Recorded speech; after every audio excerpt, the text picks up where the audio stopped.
Sahabat yang beriman, tahukah kita, ternyata beginilah proses penciptaan babi hingga Allah mengharamkannya. Kisah ini bukan sekadar cerita tentang hewan, tetapi tentang hikmah, ketertiban, dan bagaimana Allah mengatur makhluknya dengan cara yang tidak selalu kita duga. Di antara riuhnya hujan yang tak kunjung berhenti dan gelombang yang menelan seluruh penjuru bumi, berlayarlah sebuah bahtera besar, satu-satunya tempat keselamatan bagi mereka yang beriman. Bahtera Nabi Nuh alaihi salam bukan sekadar kapal kayu, melainkan saksi ketaatan seorang hamba yang bertahan di tengah ejekan dan penolakan manusia. Di dalam bahtera itu, berbagai makhluk Allah berkumpul, sepasang demi sepasang hewan hidup berdampingan, dari yang jinak hingga yang buas. Pada awalnya, semua berjalan tertib, namun seiring waktu, muncul sebuah masalah yang tak terelakkan. Jumlah hewan yang banyak menyebabkan kotoran menumpuk di dalam bahtera. Bau menyengat mulai menyebar, udara terasa pengap, dan kekhawatiran akan penyakit pun muncul. Nabi Nuh merasakan kegelisahan itu.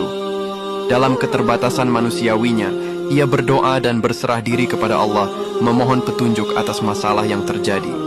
Allah Maha Mengetahui, maka dia pun mengutus malaikat Jibril alaihissalam membawa perintah yang penuh hikmah. Jibril menyampaikan kepada Nabi Nuh agar ia mendekati seekor gajah dan mengusap bagian ekornya.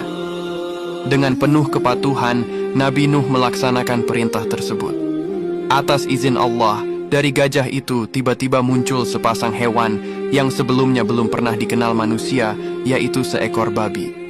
Allah menciptakan babi dengan naluri yang rakus dan tanpa pilih-pilih dalam makanan. Hewan itu segera memakan kotoran yang berserakan di dalam bahtera, membersihkan tempat tersebut dari najis dan bau busuk. Bahtera kembali terasa lebih layak ditinggali, dan ketertiban pun pulih.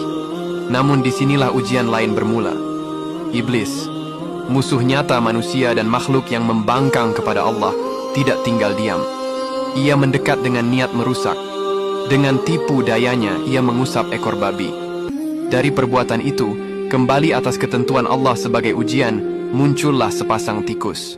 Berbeda dengan babi yang membersihkan, tikus justru membawa kerusakan. Hewan kecil itu menggigit, menggerogoti, dan mulai merusak kayu-kayu bahtera. Bahaya besar mengintai. Jika dibiarkan, kapal keselamatan itu bisa bocor dan tenggelam.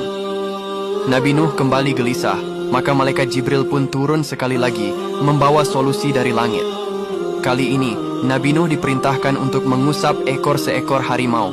Ketika perintah itu dilaksanakan, muncullah sepasang kucing. Allah menciptakan kucing dengan naluri pemburu yang seimbang. Tanpa rakus dan tanpa merusak, kucing pun menjalankan tugasnya, memangsa tikus-tikus yang menjadi sumber petaka.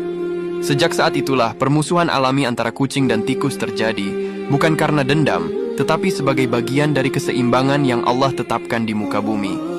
Dari kisah ini tersimpan pelajaran mendalam, bahwa setiap makhluk diciptakan dengan perannya masing-masing, bahwa sesuatu yang bermanfaat dalam satu keadaan bisa menjadi terlarang dalam keadaan lain, dan bahwa tidak semua yang tampak kotor diciptakan tanpa tujuan. Dan tentang babi, meski pernah memiliki fungsi dalam sebuah peristiwa besar, Allah dengan hikmahnya kemudian mengharamkannya bagi umat manusia, karena sifat dan dampaknya yang tidak sesuai dengan kesucian dan kesehatan hidup manusia.